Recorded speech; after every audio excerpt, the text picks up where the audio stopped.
This afternoon. Today, the President is meeting with business leaders and CEOs that have instituted vaccine requirements or are working to implement the new requirements. These leaders represent a diverse range of sectors from businesses large and small, including university systems, tourism, retail, tech, and healthcare. The President will highlight their leadership, putting into place strong COVID-19 requirements that help keep workers safe and that are already showing results with an increase in vaccinations. To provide a few examples, when Tyson Foods announced its requirement, only 45% of its workforce had gotten a shot. In less than a month, it increased to 72%. After United Airlines announced its vaccine requirement, the vaccine rate for employees went from 59% to 79% in less than a month. And in Washington state, the weekly vaccination rate jumped 34% after the governor announced requirements for state workers. This event will underscore these requirements will help sustain our economic recovery and level the playing field for businesses across the country. Also wanted to note that during this critical period of negotiations on the Build Back Better agenda, the Vice President will make her first trip to the Treasury Department since taking office to hold an event with Treasury Secretary Janet Yellen and make the case for the Biden-Harris administration's proposed investments in childcare that will benefit women, children, and working families. They will announce the release of a major new Treasury Department report on the economics of childcare, and the report confirms childcare remains too expensive and out of reach, and that our childcare industry is in need of significant public investment to bring down the cost for working families. Last piece I wanted to note is today the families of more than 60 million children, nearly 90% of American kids, will receive the third monthly payment of the child tax credit. This is one of the most significant tax cuts for working families in history and is already helping Americans meet the cost of raising children, using this additional money to help pay for groceries, back to school clothes, braces, and so many other expenses. Most of the families will again see child CTC in their bank account today with a payment of $250 to $300 for each child. Studies have shown that it will boost consumer spending, jobs, and has already led to a major fall in hunger and child poverty. 97% of the children receiving this tax relief are in working families, and we've already seen reports of strong support for the tax cuts for families across the board, including from independents and 41% of those who identify as Republicans. And we're working, of course, to get it extended for even longer. Jonathan, why don't you kick us off? Thanks, Jen. A new book reports that near the end of the Trump presidency, Chairman Milley had 2 conversations with his Chinese counterpart, promising the countries would not go to war and that he would give an early warning if something were to happen. In a statement just minutes ago, Chairman Milley did not dispute this account. On this, does the president feel that these calls were appropriate? Does he have confidence in the chairman? And some Republican senators have called for Chairman Milley to be dismissed. Is he going to keep his job? Well, I saw the statement, of course, that the Department of Defense, or I should say the Joint Chiefs spokesperson, just released minutes ago. I'm not going to add more or speak to anonymous, unconfirmed reports about conversations with limited context from here. But what I can assure you all of is that the President knows General Milley. He has been chairman of the Joint Chiefs for almost 8 months of his presidency. They've worked side by side through a range of international events. And the president has complete confidence in his leadership, his patriotism, and his fidelity to our Constitution. Since you gave me the opportunity, I just wanted to add, I think it's important to consider some of the context, key context of this period in time in history that we're discussing and is outlined or covered in portions of this book. The outgoing president of the United States during this period of time fomented unrest, leading to an insurrection and an attack on our nation's capital on January 6th, which you all have covered extensively, of course. One of the darkest days in our nation's history. Beyond reports in this book, there's been widespread reporting and commentary from members of his own cabinet, the former president's cabinet, I should say, including high-ranking national security officials, questioning the former president's stability, his behavior, and his suitability to oversee the national security of the United States. So those are important questions that need to be discussed as well. I want to follow up to this. Does the president believe that General Milley should testify before Congress about his actions during that time? Look, I think the president has been clear with his administration and members of his cabinet and national security team that we will continue to work with Congress and cooperate with them as appropriate in meeting their needs. We've done that from the beginning of the administration. I would defer to the Department of Defense and the Joint Chiefs for further decisions. I'll hand off. If you could just give a comment on what seems to be the escalation of tensions between North and South Korea. Sure.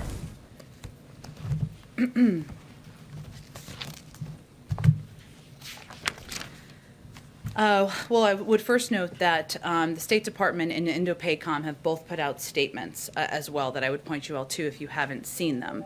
I would note that in Indo-PACOM's statement, they said they, of course, are aware of the missile launch, as are we. They've also stated that they have assessed that this event does not pose an immediate threat to U.S. personnel or territory or to our allies. The missile launch highlights the destabilizing impact of the DPRK's illicit weapons program. So I would point you to those, note those. I don't think we have additional commentary from here at this point. Go ahead. Thanks, Jen. Following up on Jonathan's questions here, does the president have any concerns that General Milley perhaps worked outside of the chain of command at all in this? Again, I think why it was important for me to convey what I did is that the president has worked side by side with Chairman Milley for almost 8 months as the chairman of the Joint Chiefs. His experience with him has been that he is a patriot. He is somebody who has fidelity to the Constitution, and he has confidence in his leadership and the role he has played in his experience with him. I can't speak to anonymous, unconfirmed reports about prior conversations during the last administration. Last one on this. Former President Trump called these actions insubordinate and treasonous. Do you want us to respond directly to that? And then one more off topic. I don't think I have any further response to the former president, other than to reiterate the context of this moment in time, what everybody's talking about here, and what we're reporting on. Just quickly on COVID, Dr. Fauci has publicly said that he would support a vaccine mandate for air travel. Is that something the White House is actively considering? Well, I know that Jeff Zients spoke to this just a little while ago, or I should say earlier this morning. And what he conveyed is that, of course, as I stated, I should say back in August, we have been discussing and looking at ways to provide consistency, to provide clarity, and steps that will ensure air travel, international air travel, I think you're asking about here, but ensure it's done in an equitable way. And the current rules have been quite confusing, or the rules that have been in place for some time, but that's not an indication of a new policy that's forthcoming. Go ahead. What are the lessons that the White House draws from the outcome of the California recall election in terms of mandates and vaccines and masking? Sure. Well, obviously we would note, since you gave me the opportunity, and I'll say there's a statement coming from the president shortly. He has not yet spoken with Governor Newsom, but I expect he will either later today or sometime soon, just in case that was another question. But of course, this was a resounding victory for Governor Newsom, but also for a science-based approach to fighting the pandemic, for vaccines, for testing, for steps that will protect more people and save more lives. And there's extensive data from last night that shows that Californians were overwhelmingly in favor of a leader who is willing to take strong steps to defeat COVID and get the economy up and running. Governor Newsom has been one of the leading governors in the nation protecting his people and vaccinating his state. And in our view, this was a resounding support of victory for that. If I could ask a follow-up on a different matter, how much confidence does the president have that the drone strikes in Afghanistan that killed ISIS militants? How much confidence in which aspect of it? How much confidence does he have that the drone strikes killed the targets that were intended to be ISIS fighters as opposed to innocent victims on the street? And does he take responsibility if the innocent victims were killed? Well, first, there is an investigation that's ongoing, as there always is, in any event of drone strikes that could have impacted innocent civilians. And the United States takes incredibly seriously our role in preventing civilian casualties whenever we possibly can. So I'm going to let that play out. The president also takes that responsibility incredibly seriously. We'll let that conclude, and then I'm sure we'll have more to say. But he doesn't know the answer, I guess, right? Well, that's why there's an investigation to determine what happened and make some conclusions. On the drone I wanted to ask first about filibuster. You said last month that there was no change in the president's viewpoint on that. Does that remain the case, and is it a topic that is being discussed with Senators Sinema and Manchin today? The Senator Sinema and Manchin are here to discuss the Build Back Better agenda and the path forward. And I know one of the meetings was happening. One of them is happening later this afternoon. The president certainly believes there'll be ongoing discussions. Not that there's necessarily going to be a conclusion out of those today, but that was the primary focus and purpose of these meetings. And is there a change as far as the president's opinion on the filibuster? Right now, our goal has been on moving voting rights legislation forward. The Senate has obviously been working through it. There's been some announcements made about progress on compromise agreements. That's a positive step, but there hasn't been any additional change. Okay, and no change on the president's opinion as far as filibuster is concerned? Correct. Okay, and then on a different subject, on booster shots, there was FDA staff that said today that it's not clear at this point whether booster shots are useful for the general public. You have a plan to start giving those out on September 20th. Is that date still on? And do you need to wait more in order to get more of a scientific consensus behind that policy? Well, first I would say on August 18th, so almost a month ago, after weeks of discussion, 8 of the Department of Health and Human Services top doctors released a statement saying they had determined boosters would be needed and that we have a plan to begin a booster program starting the week of September 20th, subject to an independent evaluation from the FDA and ACIP. That continues to be the case.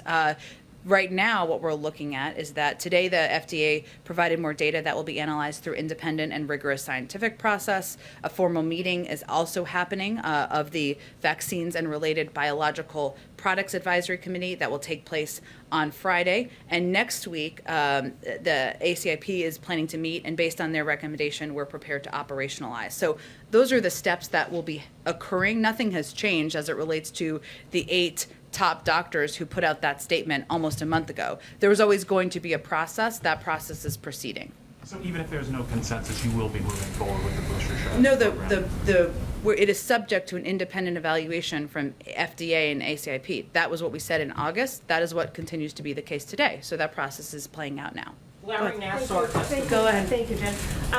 Just to put a finer point on it, because you brought up the context a couple of Yeah. times, does President Biden believe that General Milley may have been acting in the national interest by circumventing a former president who he feared was acting erratically? Well, it's the obligation of every chairman of the Joint Chiefs to follow constitutional orders to prevent unlawful military action. That's what the president believes.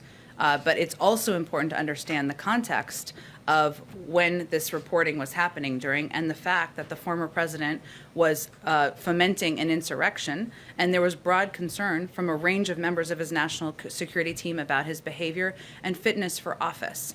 And I know you all know and have reported on that context, but that is missing a little bit as people are discussing this. So you think General Milley may have been acting patriotically by having these conversations with Again, the I'm Chinese? not going to give further analysis other than to say that the president believes he's patriotic, that his fidelity to our Constitution is unquestionable, and he has complete confidence Has in him. President Biden had a fuller conversation with General Milley about all this since the book's details were publicized yesterday? I don't have any other further conversations to read out. Go ahead.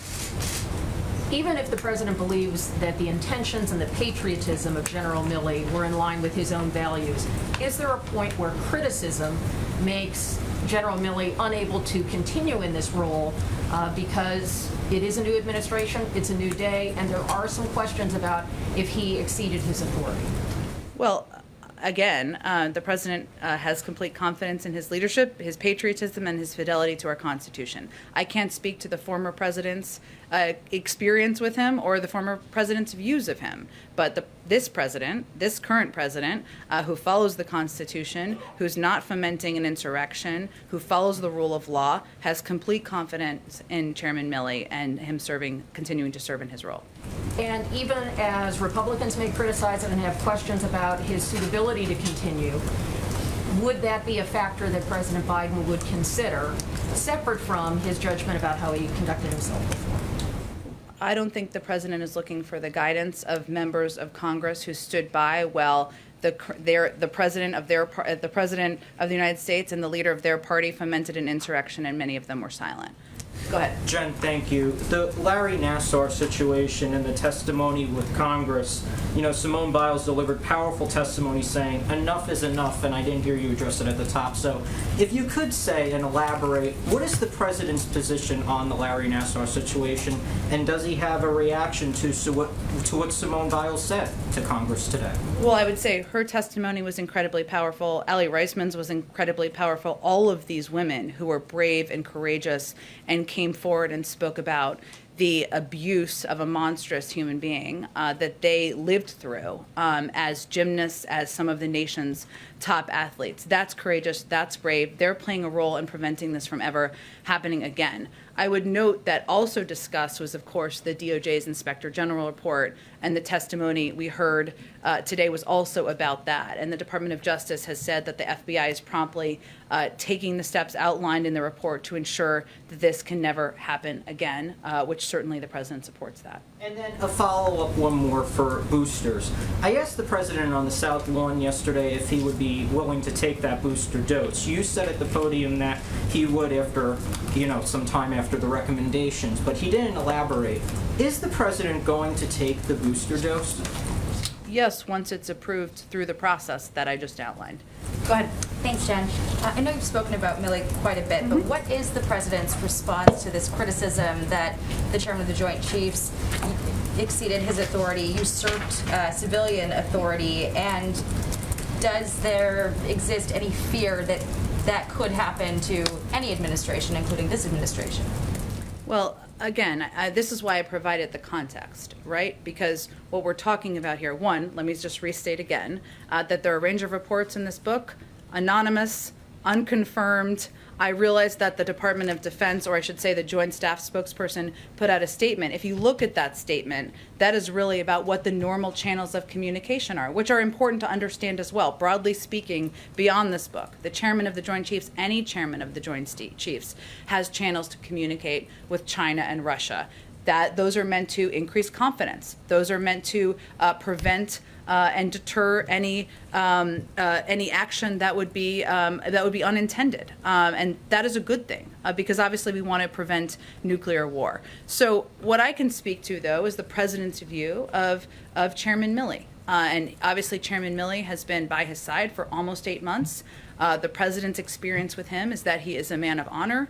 He is a man who's the president's confident in his leadership, his patriotism, his fidelity to the Constitution. I can't speak to, and I'm not going to speak to, anonymous, unconfirmed, out of context reports from the last administration. And on the Blinken hearings, I know the Secretary of Defense was invited to the hearings yesterday on the Hill, but did not appear, and Democrats are considering exercising subpoena power or hinting at that. Would the president support Secretary Austin appearing before Congress? Would he encourage it? He is appearing before Congress at the end of the month, and he's already agreed to that. And then on COVID boosters, there's been so much reporting about the FDA and the CDC in this battle, reports of this battle between moving forward with this timeline and getting the regulators and the scientists to sign off on it. What is the president's response to criticism that politics might have played a role in the September 20th timeline? Well, first, it was a statement that was put out by 8 of the nation's top doctors and public health officials. It wasn't a statement put out by the White House. And it was done in response to data that was made available about the waning effectiveness of vaccines. And it was their responsibility, or they felt it was their responsibility at the time, to make their recommendations publicly available. It is still a process that needs to be seen through. And that process is underway, I should say, right now. And we, of course, respect that process and will wait for that process to conclude. Go ahead. Go ahead. Thank you. Just to follow up on these questions about General Milley. Yeah. How much agency does the president believe that those in the chain of command should have when it comes to assessing whether an order is constitutional? What if someone who's serving this president feels that there's an order or a policy that he views as contravening the Constitution? How much agency does this president give to those beneath him in the line of chain of command? Well, beyond this president, any president, it's the obligation of every chairman of the Joint Chiefs to follow constitutional orders to prevent unlawful military action. This president has no intention of fomenting unrest or an insurrection. He has no intention of obviously moving forward or recommending unlawful military action. He has no intention of working in a way that is outside of what his national security team, what his military commanders are aligned with him on. I mean, obviously they're going to give him a range of recommendations, but he has no intention of working outside of what is legally allowable. So I don't think that's going to be an issue for this president. Let me ask you a follow-up to the vaccine mandate question. What's the last week you were asked about the obligation that employers have, and you suggested that large employers have the ability to pay for certain things. What's the advice the White House would give to employers that might find it difficult to find the people to do certain things? What if, particularly in blue-collar industries, what if people say, you know what, I don't need the vaccine, I don't want the vaccine? What should an employer do? Should an employer fire his workers? And then what? Well, there's a process of, OSHA is going through the process of determining the regulations and requirements here to give businesses and employers all these clear guidelines, which are all good questions that are being asked, and hopefully we'll have more on that in the coming weeks. I would say that some of the industries and business leaders who will be here today represent a diversity of industries with a diversity of workforces. And what we've seen of the examples to date is that there's been an increase in vaccinations, that has actually been something that has been economically advantageous to a number of businesses and industries around the country. And so that's not, we're looking at the models of the past as models of what can happen in the future, but there are good questions about what these requirements will look like, and that's what OSHA's working on now. Go ahead. Thanks, Dan. You said you don't want to respond to unconfirmed out-of-context reporting, but you've also given a really ringing endorsement to General Milley. So I guess my question is it fair to say that the president feels he knows enough about what General Milley did or didn't do at the end of the last administration, or does he want to know more? He knows General Milley, and he's worked beside him for the last nearly 8 months, and that's what gives the president confidence in him. This is finished as far as he's concerned. In other words, there's nothing more to investigate. Well, we'll leave it to Congress and others to ask questions they want to ask, and obviously the Department of Defense, the Joint Chiefs, and others will speak to that. But I'm just speaking to where the president stands. Go ahead. Jen, Politico has a report that there could be an agreement coming with Australia and the UK. There's a line in there that could involve nuclear capability as well. Is there a situation in which the U.S. would ship bomb-grade fuel to a non-nuclear weapon state?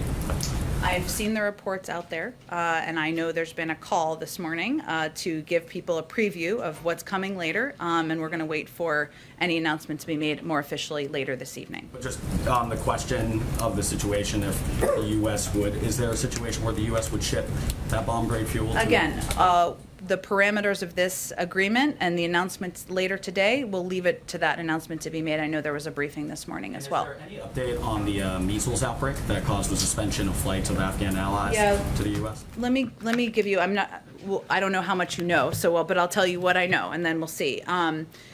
So to date, there have been 7 cases that we have confirmed, and the CDC has requested, of course, at least 7 additional days out of an abundance of caution to pause these flights. That remains the case now. We're still assessing and working with the national security team, public health officials, and others to determine what the next steps are here. Obviously, it's out of an abundance of caution, and again, these individuals are being housed separately in accordance with public health guidelines, but that's where we stand at this point in time. Just one more with the September 18th rally this weekend.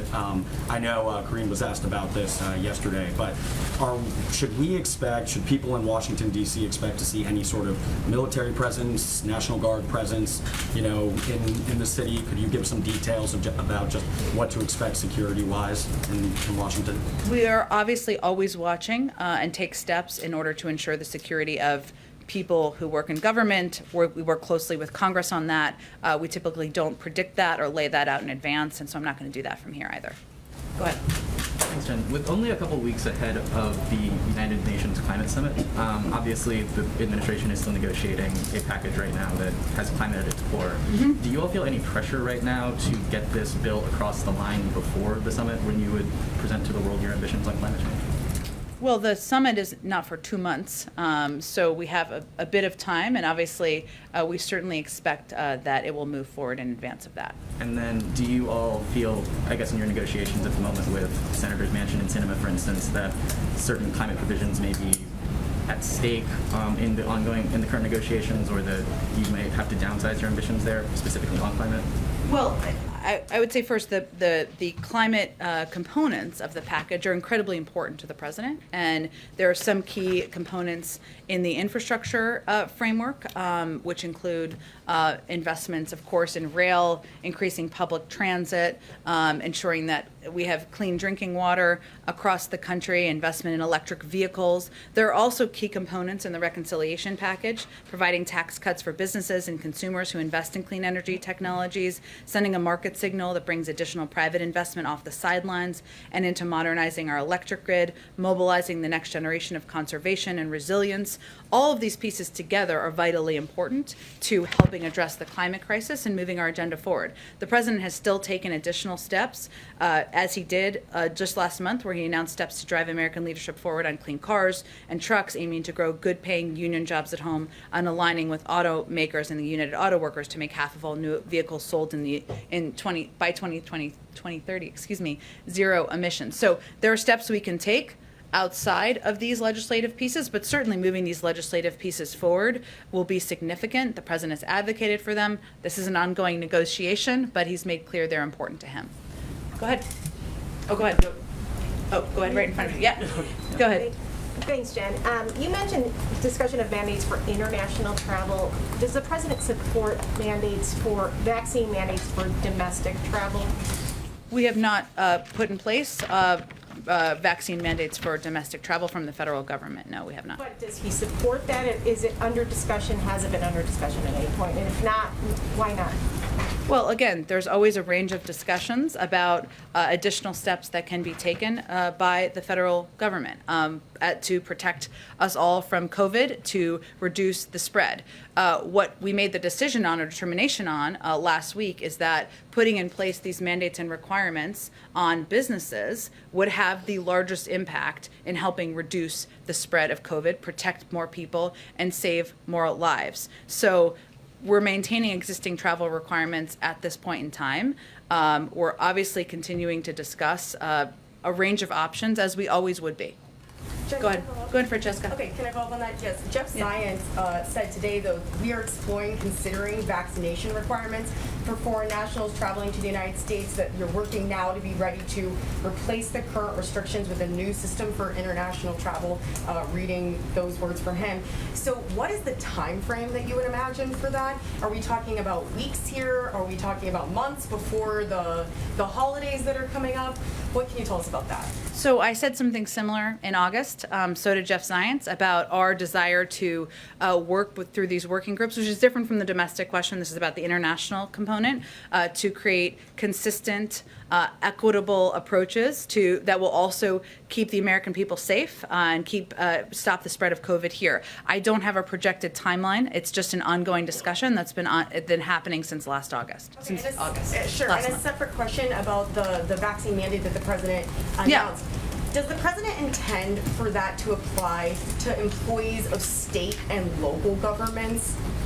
State and local governments will make decisions. Some of them have OSHA requirements and laws, and others don't. I mean, we are still recommending that states, where they can, mandate vaccines. Obviously, leaders will make decisions on their own, but it's really state to state on whether it's applicable under OSHA requirements. Go ahead. Thanks. On the Biden-Xi call, can you clarify for us if President Biden asked President Xi for a meeting and President Xi declined that? I think there's a little bit of confusion. Sure. Well, I know there's been some reporting out there about this. So let me just reiterate a couple of things. President Biden and President Xi had a broad strategic discussion. The question as which you're asking about, related to a press report, the president and Jake Sullivan both said, it's not true, that it was not an accurate portrayal of the call. As we said at the time, they had a discussion about how to continue the ongoing channel of communication, high-level channel of communication between the presidents. And that was certainly a part of the discussion. But in terms of what's next or what format or what that looks like, any reports that suggest there was a conclusion of that are inaccurate.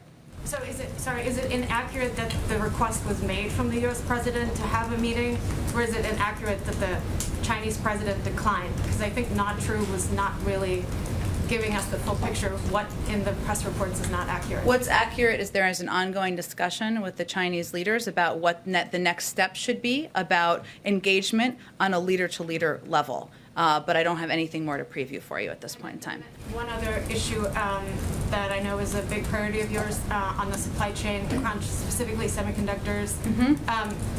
Where in your priority list is getting that broader China competition bill through the Congress, and how much, can you give us a little bit of context of how much your team is working on that still, how to get it done, when to get it done? Well, there's clearly a lot happening in our legislative agenda right now, but you're absolutely right that moving this forward is a priority. It's part of the discussion that senior members of the White House have with leaders in Congress as we're talking about what we want to get done in the coming months. I'm not going to give a rank order. Obviously, there's a number of pieces we need to get done right now. Go ahead, Karen. Thanks, Jen. There was a new poll from Monmouth out today that found that 2 in 10 Americans don't think the country will ever go back to normal after COVID-19. What's the White House message to Americans who are so pessimistic right now? Our message is we understand your frustration. This has been a long haul, and we have all been navigating through what has been a difficult time in this country for people across the country, whether it's because you have kids who are not yet vaccinated, whether because you're not able to go to sporting events or go to concerts or go out like you used to, or it's all difficult. So first, we would acknowledge that. But I would say the second piece is that the president made clear last week he's going to use every lever possible from the federal government to reduce the spread of COVID, to protect more people, to save more lives. That is what we will hope lead to us going back to a version of normal. The White House announced the president will be going up to the UN General Assembly next week. Can you give us a sense right now of what that day will look like? Is he going to be holding bilateral meetings, and who might he be meeting with on the sidelines? Sure. I don't have anything quite yet. Hopefully I'll have by tomorrow. Obviously he'll be giving remarks while he's there. He will have some bilateral meetings. Hopefully we'll have more on that in the next 24 or 4 hours or so. Go ahead, Patsy.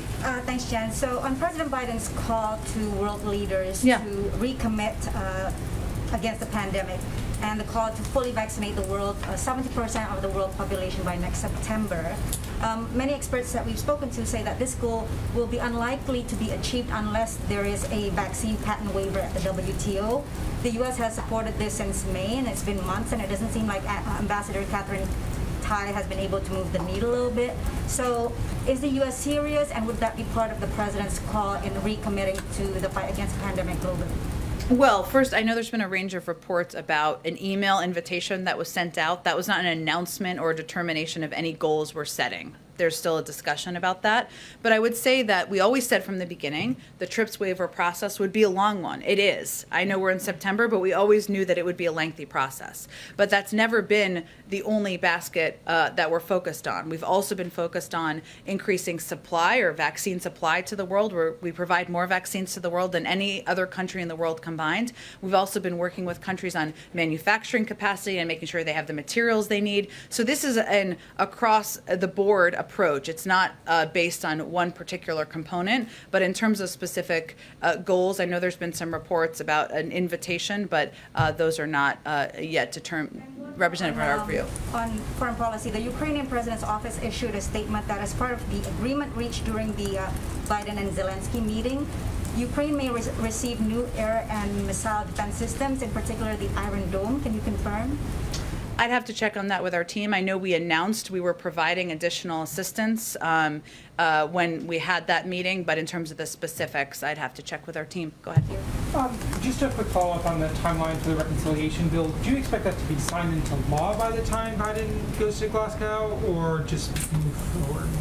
Look, I'm not really I'm not setting a deadline on this. All I'm conveying is we're 2 months away is what we're talking about with Glasgow. So obviously we hope to make progress in that period of time, and we're certainly making progress now, but I wouldn't tie it to what our meeting is there, our objectives, our ability to achieve what we want to do. And then just one more on some of the details of the plan. Does the White House believe the fresh taxes on cigarettes and vaping violate Biden's pledge not to tax any Americans that make less than $400,000 a year? No, we don't. But I'd also say that this is an idea put forward. There are a range of ideas put forward. This is the period of the process where that discussion is ongoing, and the president encouraged members of Congress to put things forward, things they'd like to see in the package, revenue raisers that they could see in the package. But no, we don't believe that violates our pledge. Why wouldn't that violate it? Well, again, I think our pledge, one, is related to Americans making less than $400,000 a year as their income and their taxable income. Also, I know you're going to ask me probably about our opposition to the vehicle mileage tax. Millions of Americans go to work and drive their cars and go to work, and that would impact millions and millions of Americans.